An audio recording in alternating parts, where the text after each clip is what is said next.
We take a look at the strategic error Ukraine made when they failed to properly kiss Donald Trump's ass, with Zelensky saying he's ready to step down and enjoy his riches in whatever country will guarantee his safety. Great news for those with difficulty getting pregnant. New research shows that if you take one night and sleep with everyone on the internet, it raises your odds of having a baby, which has some fertility clinics asking if jizz buckets are the answer to human reproduction, with experts pointing out the willingness of men to participate in such endeavors, and that perhaps the pathway forward as a species is to lay women on their backs with funnels coming from their vaginas and have someone stand on top of a ladder and pour down the jizz buckets down the funnels so that only the fastest swimmers are used in making the next generation of humanity. And for those that think this is too outlandish, how do you better suggest staying ahead of the Chinese robots? Kamala Harris is frontrunner in California, showcasing the suicidal tendencies of voters in the state.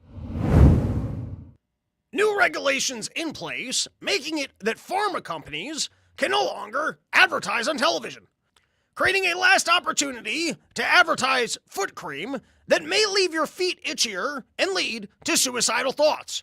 We speak to the victims of these ads, with people saying they started taking medicines they saw on television and then became too depressed to turn the television back on, looking for commercials that might have other cures. As for me, I like to get my medical advice from Instagram, which is why I make sure to have 3 lemons in the morning, an entire thing of butter in my coffee, 12 zins for lunch, mushroom tea and kratom in the afternoon, a late night snack of Bobby's Blue Sauce on some fresh roadkill, followed by creatine, berberine, and anything with an "ine" in it, and I mix it up with kale to keep me with a fresh head of hair to bring you the news. It's your daily dose of misinformation, pulled from a lately hemorrhoided asshole. It's today's Run Your Mouth!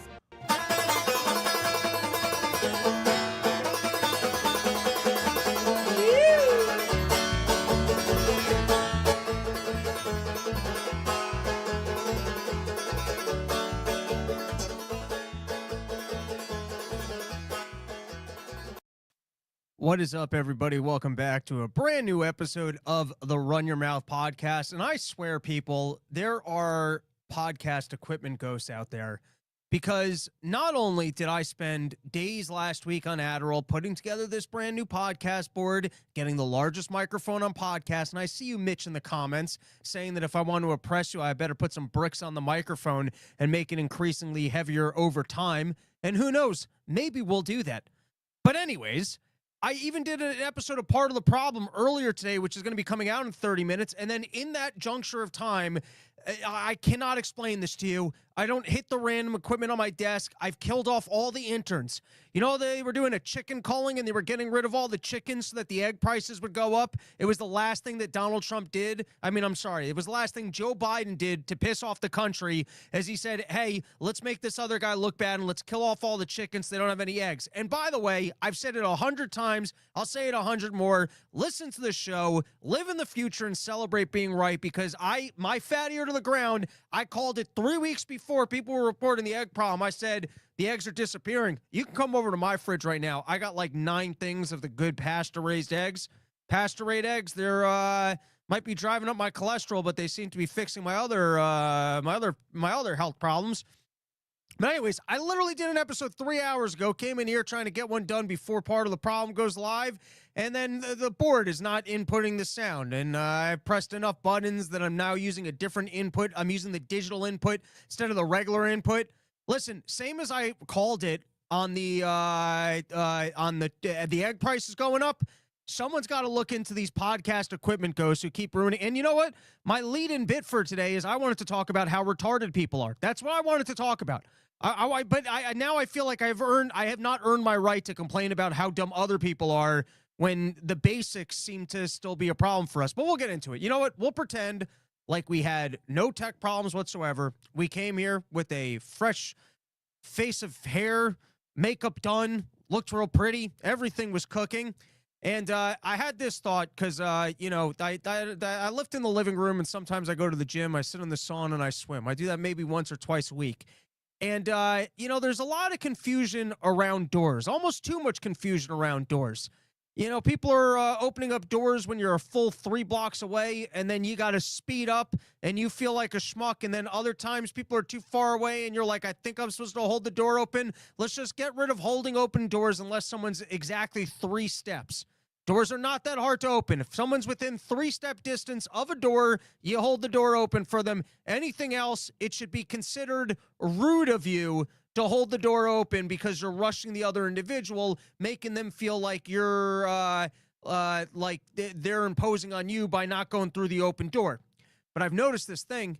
The whole point of being in a sauna is that you're too lazy to otherwise exercise and you still want to get a nice sweat on. And so the entire thing is you're going to sit in a box that's really hot, and it's a designated box of hotness.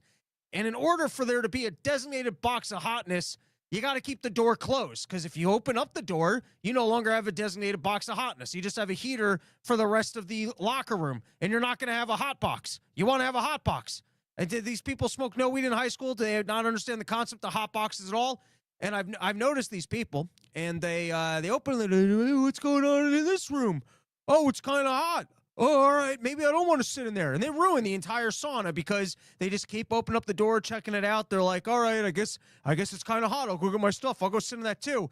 And then I also noticed this in the airport, in the Delta Lounge, they got the good bathrooms. They got the good bathrooms with the full door, so you don't have to have everyone looking at you while you're trying to take a dump. It doesn't have that little gap in it. It's got a full door. And the problem with the full door is that you might walk up to a door and find out that it's locked. But in the Delta Lounge, they actually treat you like a human being and things actually function. And so, very simple system. They've got red lights and green lights. Couldn't be any easier. I mean, this is like going to kindergarten and trying to put a triangle into the triangle. And if you can't get it into the triangle and you're trying to shove the triangle into a circle, the kindergarten teacher has to look at the mom and be like, do you realize that your kid is going to have to go to the special school, or are you special too that I have to explain to you that if they can't figure out that the triangle is supposed to go into the matching triangle shape and they're trying to shove it into the circle, do you need me to explain this to you? Are you also slow? I'll explain. If I have to explain it, I'll explain it. But I'm hoping that you managed to procreate and so you understand what's happening here. But somehow adults with access to the Delta Lounge don't understand the system of the red light, green light. They've never seen a system of green means go, red means stop. They just stand there. There'll be 4 things with green lights. I've seen it, and they're just pulling on the one with the red light. You're like, how do you not get this? And, you know, it's the problem in this country that not only do these people vote, but I wonder what their inner monologue even looks like, because I spent a lot of time, a lot of circular thoughts are weighing the in and outs. Do I owe this person that favor? Should they ask me this favor? What's the easiest way out of the favor? Should I just ignore the text? Is it ruder to ignore the text? Do I have to explain all my logic and reasoning? Am I just going to be putting, you know, it's just circular thoughts. There's a lot of thoughts going on all the time.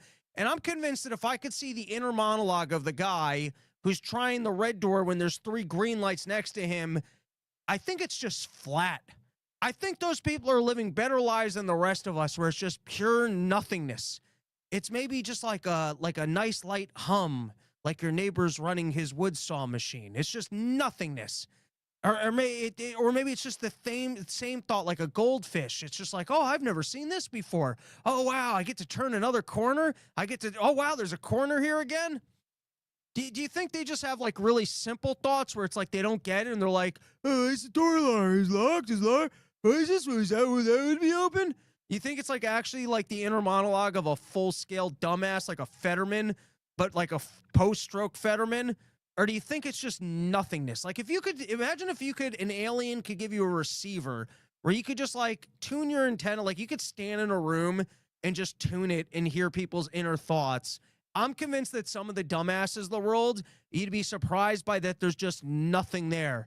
And you'd be like, wow, you're like a Zen monk. You just don't even have to filter the thought. There's just nothing there. Anyways, episode is brought to you by sheathunderwear.com. And here's a nice perk of Sheath Underwear that I have not explored in a while because I almost exclusively wear Sheath. But every once in a while, I'm out on the road. I ran out of all my pears, and I got to pull out the old Fruit of the Looms. I was a long-time cotton Fruit of the Loom guy. I like the button. You never want those old man striped prisoner type style boxers. And other than sheath, I would never wear a boxer brief. Sheath is comfortable enough. It doesn't just feel like something's scrunching up. Like, it feels nice. It feels like I'm wearing nothing. Every other time I tried wearing boxer briefs, I just felt like it was back to the tighty-whitey experience where it's just like tightness and uncomfortableness. But I forgot about this. If you're wearing your old school, loose Fruit of the Looms, I forgot about plumber cracks. I forgot about that you could be in an airport. You could be holding 4 bags in every single hand. Your pants could be slowly falling down and you don't have a free hand to pull it up. And you're just trying to ignore the fact that you're mooning the entire airport. I forgot about a good plumber crack. It's been so long since I've had pants falling down where I wasn't at least completely shielded by my beautiful sheath underwear that I literally forgot that plumber cracks can happen. I was plumber cracking that whole airport, and then I realized I got to call up Bobby the bank, and I got to get myself some more sheaths. But for all you people out at home that don't have that sponsor connection that you can just get them mailed right to your door once you complain enough that he hasn't sent you a new package, you can use promo code RYM and get 20% off the greatest underwear that's ever graced the balls of man. All right, let's get into this episode. I'm going to try and cover everything I want to cover in 30 minutes. Then that way I'm not competing against my own show on part of the problem. Or this show I co-host on. We don't have to split hairs on this. And hopefully in the future, we're going to start doing Sunday nights because I want to be doing more episodes quicker and just shooting from the hip. All right. First is Trump ends New York City congestion pricing, declares legal battle. And like I said, I fully support Donald Trump to whatever extent he just wants to deal with petty gripes. You know, to whatever extent he wants to make toilets flush with better velocity, he wants to get us better light bulbs, or he wants to make it that we can just drive on roads without being charged more money. Every single day spent addressing some petty grievance, such as, the roads were already expensive. How much are you going to charge people who are trying to work for a living? This is getting ridiculous, New York City. There's going to be congestion either way. There's no reason to ruin it for the people that can't afford it. It was a form of rationing, and I approve of this. I was limiting going into New York City. I was sweating out that toll, and good. Kick it to the curb. Let's get away from 15-minute cities and more tracking equipment to make it more expensive to travel anywhere and more cameras knowing where we are at all times. I like what you're doing here, Donald Trump. And so in terms of the good and the bad of Donald Trump, we've done this on every episode so far. I'm giving Donald Trump credit for getting rid of the congestion pricing in New York City. I hope that he wins this legal battle, and let's get rid of it. I come in at night when there's less traffic anyways. Traffic's a part of life, and let's not charge the poor people more to be able to drive their cars in New York City.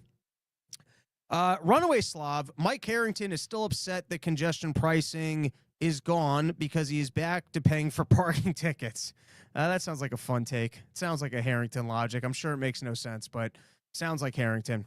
All right, now let's get into all of the latest from Zelensky in the Ukraine. I had said it in the intro.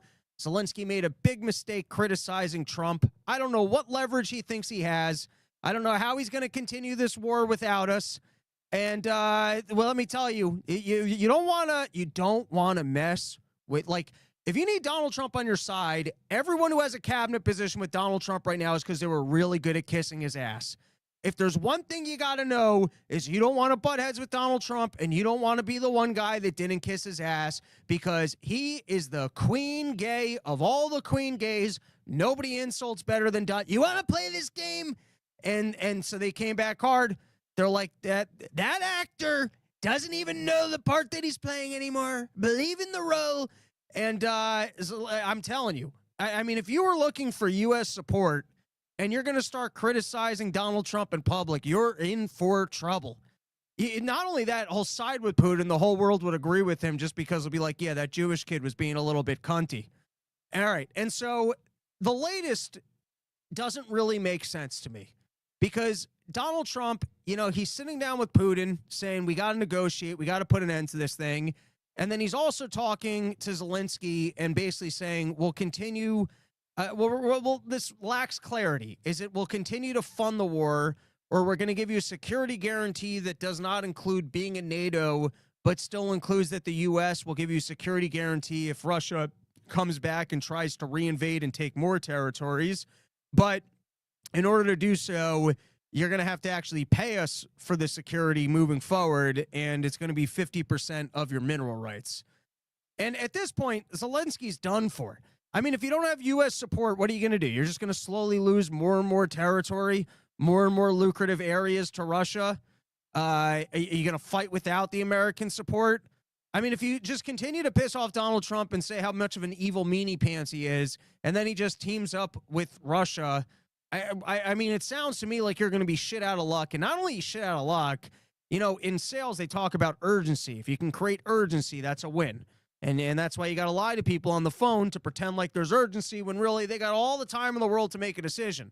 But if you're Zelensky and you're slowly just losing more and more of these lucrative territories, doesn't sound like time is on your side. So I don't quite understand what is even happening here, where Donald Trump is saying that he wants to negotiate an end to the war.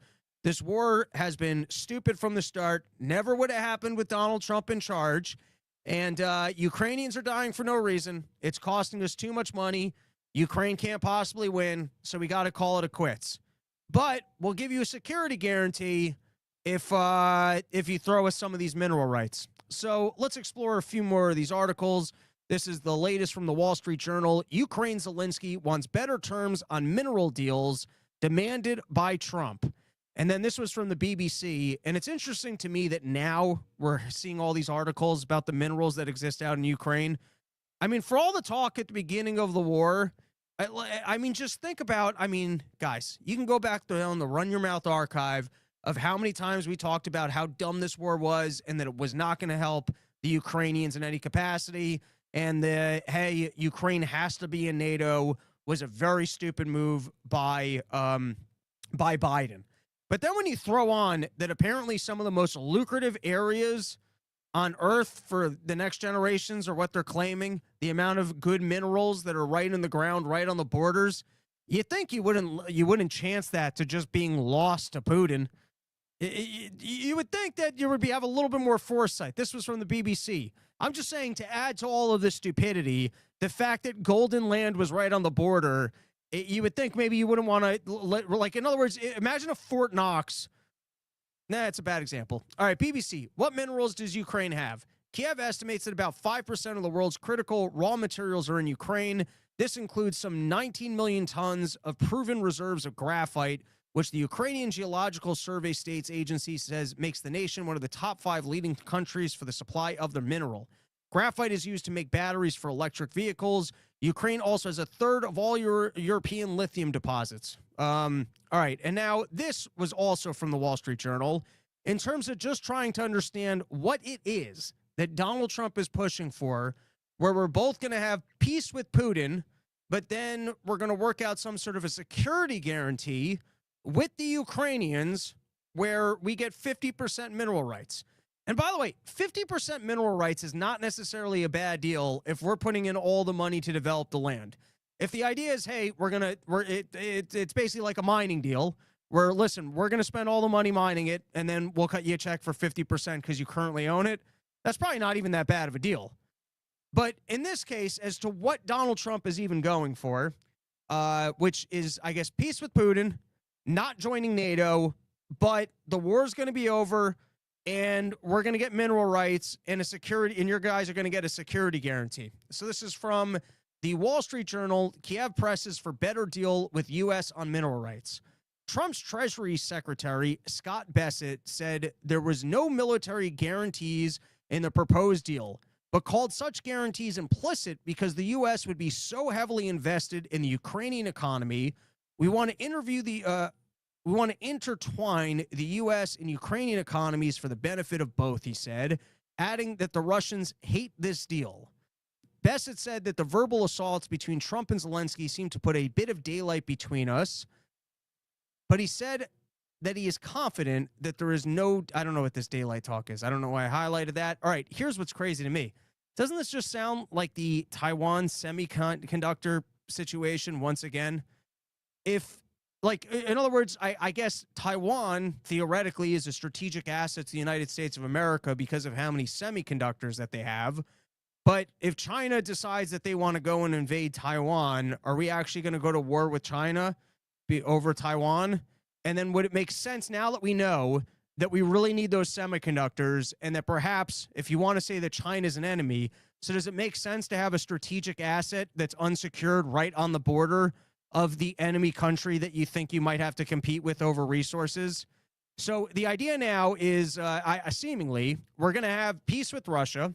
And, but with this peace with Russia, we're still treating them as the enemy, and Ukraine can't be in NATO, and they can't have any security guarantees, but we will partner with them on mining, and rest assured that if our mines are there, then we will feel invested in the security of your country. Listen, the last time when it was just your lives on the line, and it was just us talking about how important it was to protect you guys, and we spent $300 billion over this idea of sanctity of borders, we're willing to admit that was all bullshit.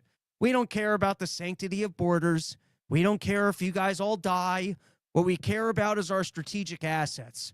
And so just know that if you partner with us and you give us 50% of what's there, then we'll actually care about what's happening.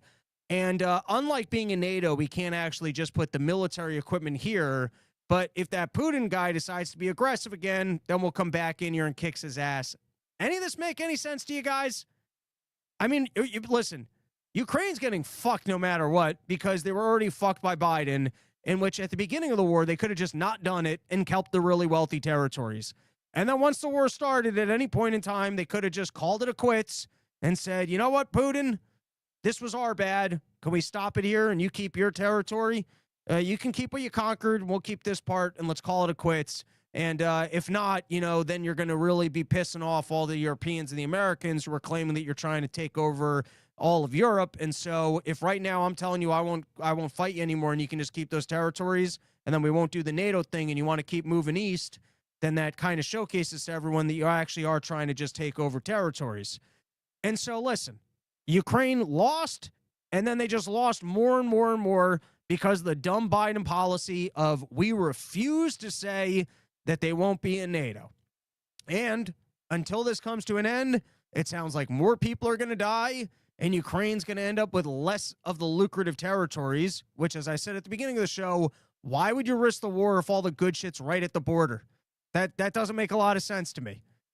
But anyways, this New Deal, and maybe I'll reach out to Kyle Asnone or Scott Horton. We'll get them on later in the week.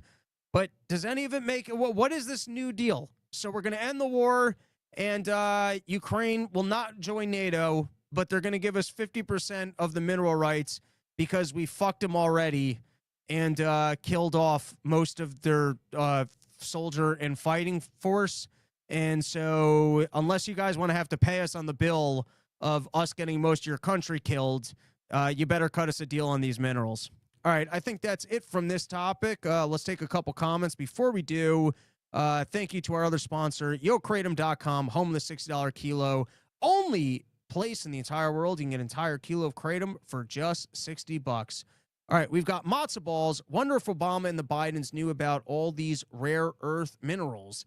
They certainly did, and if they were trying to make sure that they had a hand in them, you think maybe not starting a war with Russia for them to easily take those territories probably just wasn't a great gamble. The Duder. Would a chicken go say, "Bawk"? Maybe. Is that the way you heard it in your head, the way that I did it? Sorry if I butchered that for you. Dave Sarah, this is a much better time slot, methinks. Thank you for the Yoda talk. Yeah, I don't know that middle of the day is an ideal time slot for the fan base. It is a convenient time for me to record, as I like to pretend that if I'm not doing this at night, I'll be going into the city and doing spots. Oliver Klozoff and Oliver Klozoff. You see, if you read as retarded as I am, the Bart Simpson tricks don't work on you. And someone should tell that to Great montages. I mean, that's a Bart Simpson joke as far as I'm concerned, but there are great montages online of people goofing the Soul Cycle instructors with great terrible names. And Oliver Klausoff, you basically got me on that one, so I'll give it to you.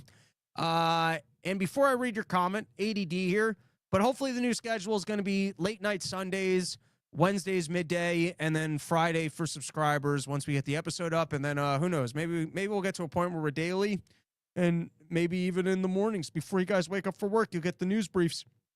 Oliver Klausoff, new U.S. territories, Canada, Greenland, Gaza, and Ukraine. No passports will be needed, folks.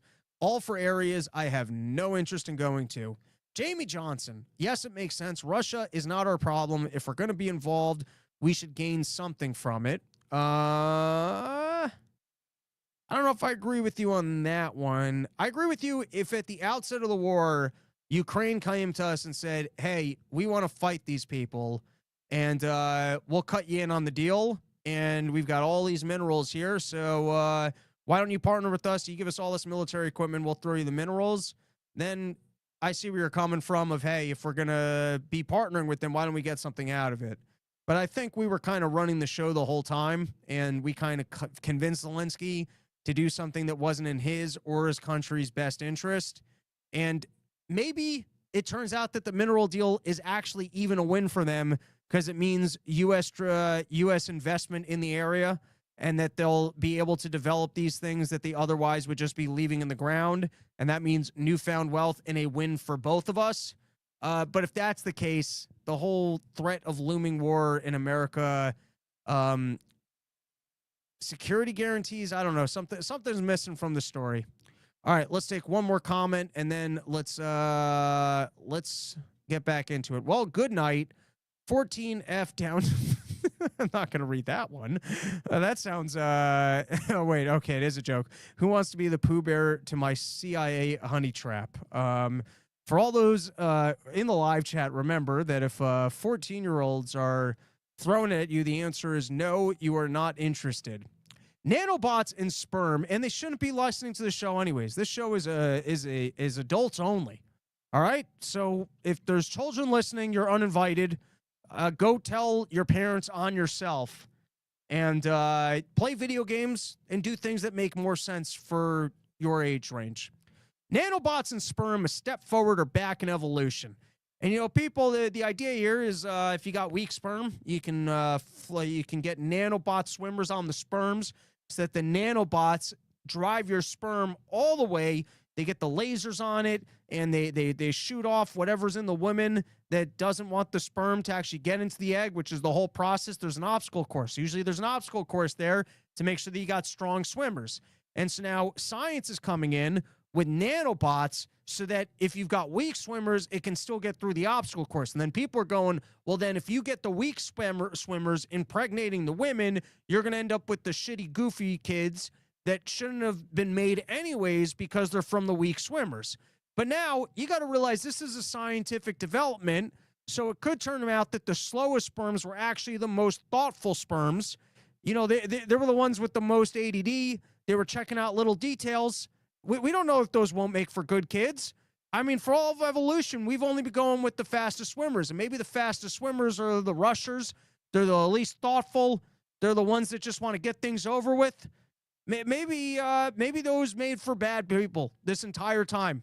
And we've been doing it wrong this entire time. And scientific developments to augment the natural process to give these slower swimmers a chance. Maybe the slower swimmers are the ones with like telekinesis and superpowers, but they just take a little more time getting to the sperm. And so we've had very few of them. Maybe those are the freak geniuses.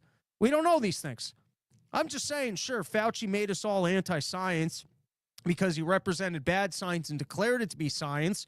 But I'm just saying, the slow, thoughtful sperms that maybe we've all seen the slower movies or the heavier set individuals that actually are freak geniuses and are really good at things. People that take a little bit more time staring and looking around. The rushers are not always the best at everything. That's all I'm trying to say. And so, you know, if we can stand for anything, it's give the weak sperm a chance. LA mayor removes fire chief over blaze response. They needed to throw someone under the bus, and they decided that this lady was manly enough that she could handle the firing. When they had to figure out who they wanted to throw under the bus, they said, go with the manliest person that we have, and that just turned out to be the lesbian fire chief. AG Pam Bondi vows to release bombshell Jeffrey Epstein documents, which could include the client list. And guys, I don't even want to hear about the client list. All right? I'm done with this whole client list. I don't care if you're on the client list. If you're on the client list, that could mean that you were really interested in kids, or I guess that could mean that you took a plane ride because you thought you were going to a free party. It's like a P. Diddy party. You know what I want to hear about is what happened to that safe. What happened to that safe that the FBI retrieved from his building and then claimed that they just lost? How does the FBI, why aren't those people being brought in front of a congressional hearing or fired? How do you work at the FBI? You retrieve what could be the most valuable evidence that's probably ever existed in all of humanity. We're talking about the Mossad CIA honeypot tapes. I mean, unless you're working for those organizations, that seems like some pretty interesting materials. And so the FBI goes into the house, they retrieve it, and then they just lose it. If we're going to be talking about the Epstein storyline here, the list is not that interesting to me because it seems hard to decipher between who the just, hey, oh, the elites are hanging out on Epstein's island, I'll go down and do that, versus the, oh, there's another party at Epstein's again. I'm just saying, I don't think everyone that went down to Epstein's island was in the know. You might have gotten down there and then did some things that you regretted, and then you should still be prosecuted for it. But I bet there were some people that things started getting weird around 10 p.m. and they're like, I'm going to my room. Do not send a masseuse. I'm not interested. I bet there's got to be at least a couple of those people. And on that note, I was looking at this picture again because it was in the articles. And you could just tell that Bill Clinton's sitting there being like, can we just skip this? Like, you could tell that lady does not have hands for massages. She doesn't know how to give massages. You could tell Bill Clinton's just sitting there going, this is ridiculous. And someone get me a better chair. I'm the president of the United States of America. All right. This is a fun headline. P. Diddy, I'm just going to go with P. Diddy, claims he's been singled out by racist U.S. law, clear case of selective prosecution. I thought, at least the first time I read that, I thought the lawyers were saying that. And then by the next day, one of his lawyers quit, said, under no circumstance can I continue. But the headline that was more interesting to me, firstly, it's funny for a lawyer to quit one day after that comes out. But, you know, and innocent until proven guilty. The court case hasn't happened yet. But the claims of that this is a clear case of selective prosecution and that it's only happening because America is racist. Remember this one. The next time you hear a politician making crazy claims, the next time you see like an Adam Schiff saying that Kash Patel is the most unqualified person ever, or you hear them saying, I single-handedly saw the evidence, these people are just lawyers, and this is the way that lawyers talk. Sometimes you forget and you think the politicians are in their own lane of career, and you forget they're just lawyers. And lawyers will lie as aggressively as they possibly can in order to win whatever argument that they can, and it's up to the judge and the jury to go, no, you are lying. And they're they're not like salespeople. Salespeople are not liars like this. Salespeople are like, I have to convince you in what's in your best interest because otherwise I'm stealing from you and I don't want to be a rotten thief. Lawyers, on the other hand, they feel like they're cheating and stealing from their client if they're not properly lying on their behalf. And so whatever the narrative is that you're trying to sell, you just have to lie in the most aggressive fashion possible. And so it's good to see these lawsuits and the way that lawyers will talk and say things like, this is only happening because my client's black, and this is a clear case of selective prosecution, just to keep in mind who politicians really are and just have a better understanding of their lingo. Angry Democrats turn off the flow of money. This is from The Hill. A second donor was equally as pointed. They want us to spend money, and for what? For no message, no organization, no forward thinking. that's clear. The thing that's clear to a lot of us is that the party never really learned its lesson in 2016. They worked off the same playbook, the same ineffective strategies, and to what end? And the Democrats currently have no bench. The best that they have is Bernie Sanders and Elizabeth Warren. That seems to be the only people they have that they can even slap on the news to try and sell their storylines. And I think what happens to the Democrats is, listen, if you're the government, you're trying to amass as much power as you can so that you can steal as much resources as you can. And the thing about it is that every once in a while, you have to pretend like you're working for the general public, and you got to return goods to the general public, because if you don't, they'll turn on you and they'll realize, hey, it doesn't seem like this green energy thing's really in my interest. Doesn't seem like this, convincing my kid that they're the other gender is really in my interest. Doesn't really seem to me like having my child get knocked out playing volleyball because you put a dude in there is really in my interest. And so I think it's like any business. When you get a little bit too greedy, you stop caring about your customer. Like, you're there to make money. You're a business. But then sometimes you get a little bit too greedy. You water down the product and you start losing your customers. I think that's what the Democratic Party is basically going through right now. And they're going to have to figure out how to rebrand as the populist party, as actually caring about working Americans. They're going to have to drop the trans nonsense and a lot of nonsense. There's a lot of nonsense they're going to have to drop off their plates, but they're even losing their donor base, who, from what I remember, were very upset at the end of the Kamala Harris thing, because they're like, you guys were telling us that this was in the books and you guys were winning. And we spent a lot of money on a lot of nothing. All right, a couple more topics that I'd like to cover, but we got another comment from Runaway Slob. Robbie, the Mann Act to counter sexy time trafficking is because the 1920s black boxer USA Jack Johnson would be driven from fight to fight state lines with white women in a Packard in the South. I don't know why I felt the need to read that. Why banks are flying gold bars on commercial flights from London to New York City. And the article is about the futures contracts and more of a spread. And it seems to me like they're trying to sneak some gold bars back into the U.S. before they take a peek at Fort Knox. Doesn't that sound that way to you? And they're just secretly flying some gold bars on planes all of a sudden at a high volume, and enough of a high volume that even the New York Post thought that it was storyline worthy. Seems like you guys, how many gold bars you guys got left to sneak before we can go take a look in there? Why don't we go check Fort Knox and whatever the location in London is that's supposed to have a bunch of gold at the same time and see what actually happens? And this is just what's happening on commercial flights. You think they don't have some submarine action going also? You think they don't have private individuals shoving it into their carry-on bags? Some real gay dudes making use of those big buttholes? All right, I think I had one or two. MSNBC cancels Joy Reid's Lefty Show as network makes major shakeup. And it's interesting that MSNBC would even be concerned with profits at this point. And you know why that is? I think that the USAID storyline and the ESG storyline and the pharma company storyline, and I think we don't know to the extent by which they were all relying on endless federal government money and full socialism to keep them afloat. And the fact that Donald Trump won this last election and it prevented us from going full central bank digital currency, full censorship of the internet. And remember what happened with Bud Light? I mean, I think we were really headed for full-scale socialism, and companies like MSNBC and people that were running windmills were all in on, hey, the government's going to send us endless money so that we could pretend like the windmills work and like we're the good news organization.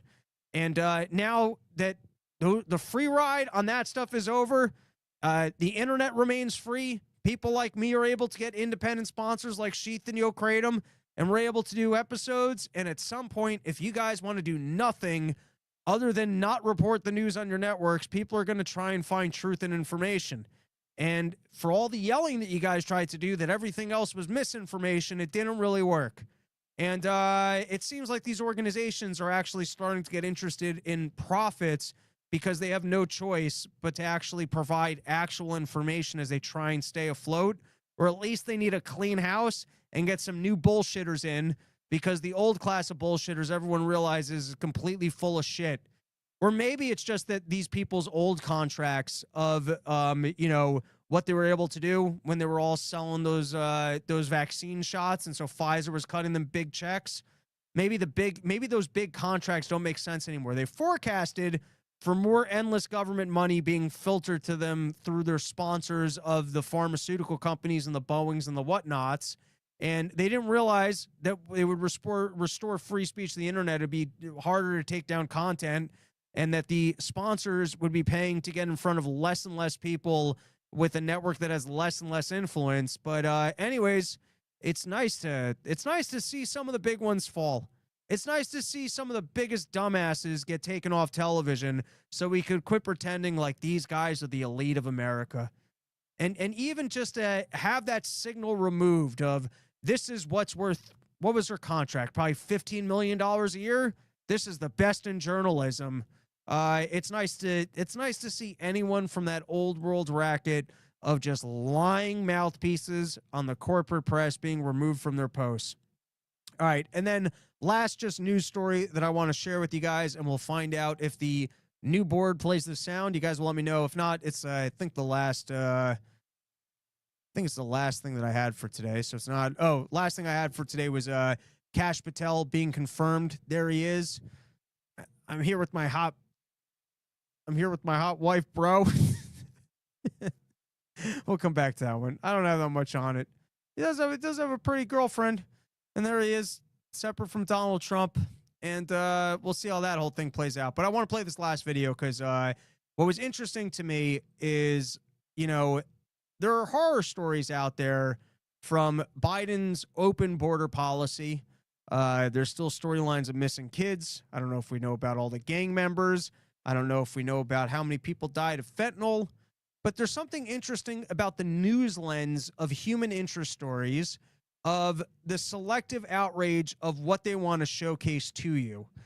So, for example, now with USAID, instead of exploring all of the fraud and waste, some of the money, instead of going, hey, can we at least figure out how to get the money to some of these good causes, they're going, all these people are going to die, and forget cleaning it up. You guys are just trying to make these people that were getting AIDS treatments go and die. Or remember during COVID, when they were selling COVID and all the death, there weren't a lot of human interest stories about all the people that lost their businesses. If I ran Fox News, that's what I would have been doing every day, is the human interest stories of, and in New Jersey County, this person was forced to close their diner that was in their family for 30 years. And then interviewing the guy, I worked here 24 hours a day. My children started to work here. This was supposed to be a retirement policy, and Biden just ruined us. I don't know how we're going to live. Think about how many people lost their businesses during COVID.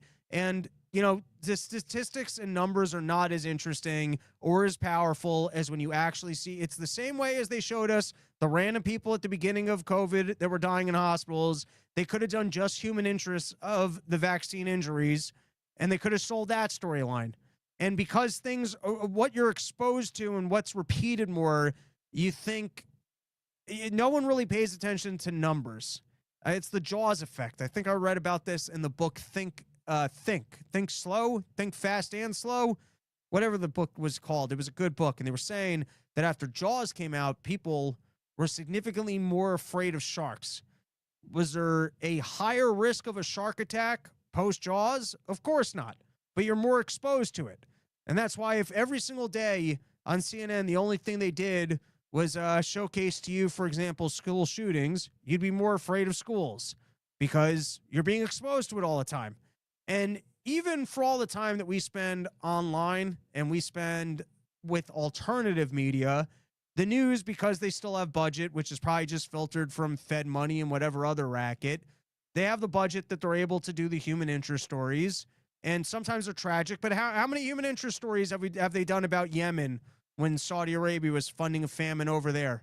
Or most of the footage I've seen of the horrors in Gaza, that's all online. It's very rarely on, not that I watch the news stations, mostly clips that, I end up seeing online from the news stations. But here you have NBC News. All of a sudden, they're terribly concerned with the immigrants. When, they were just being taken over the border by cartels, and supposedly horrible things were happening to all sorts of people in all sorts of parts of the world as they were being sold on coming to America. There's open borders. This is your opportunity to get across. As people were dying of fentanyl because of, they're not covering any of these stories. But here we get a story showcasing the horrors of Donald Trump's policy as he acts on behalf of the American people and shuts down our border. And so here you have the complaints of the media on remember there were the kids in cages during Donald Trump, and then all of a sudden Biden comes around and he just processes everyone as quickly as possible to make sure that he never gets that bad press, which results in missing kids and the incentivization of more people coming over the border. But they never do those stories. And this story, it's not a good story. It's not a feel-good story. But I'm just saying there is like a very sharp and specific lens focus of what human suffering they want to actually showcase on. And with that, we can play it.